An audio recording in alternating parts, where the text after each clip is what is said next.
চালকের ঘুম চোখে গাড়ি চালানোই কাল হলো গোলাম সরোয়ারের পরিবারের। ঢাকা থেকে সারা রাত গাড়ি চালিয়ে কক্সবাজার যাওয়ার পথে মিরসরাই একটি কাভার্ড ভ্যানকে ধাক্কা দেয় তাদের প্রাইভেট কার। এতে সরোয়ার, তার 4 বছরের মেয়ে মুস্কান সহ 3 জন মারা যান। আহত রয়েছেন আরও 3 জন। প্রাইভেট কারে করে প্রায় 400 কিলোমিটার অতিক্রম করে ঢাকা থেকে কক্সবাজার যাচ্ছিলেন ব্যবসায়ী গোলাম সরোয়ার।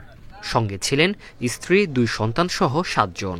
সকাল 8:45টায় তাদের প্রাইভেট কারটি চট্টগ্রামের মিরসরাইয়ের ঠাকুরদিঘি বাজারে পৌঁছায়। এ সময় নিয়ন্ত্রণ হারিয়ে দাঁড়িয়ে থাকা একটি কাভার্ড ভ্যানকে ধাক্কা দেয় সেটি। ঘটনাস্থলে মারা যান সরোয়ার ও তার মেয়ে মুস্কান। কাভার্ড ভ্যান পার্কিং করার রাস্তা সাইডে ছিল, এই পিছনে যায় মারা দিছে। সরোয়ারের গুরুতর আহত স্ত্রী সহ 4 জনকে নেওয়া হয় উপজেলা স্বাস্থ্য কমপ্লেক্সে।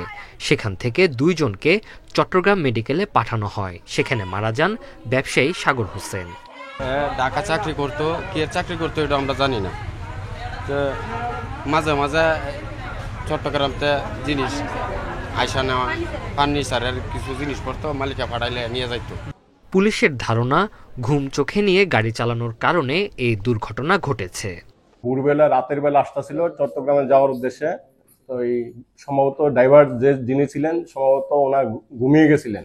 ঘুমিয়ে থাকার কারণে গাড়ির পিছনে ওই যে রাস্তার উপরে দাঁড়ানো গাড়ি ছিল, গাড়ির পিছনে যায় পিছনের দিকে ঢুকে যায়।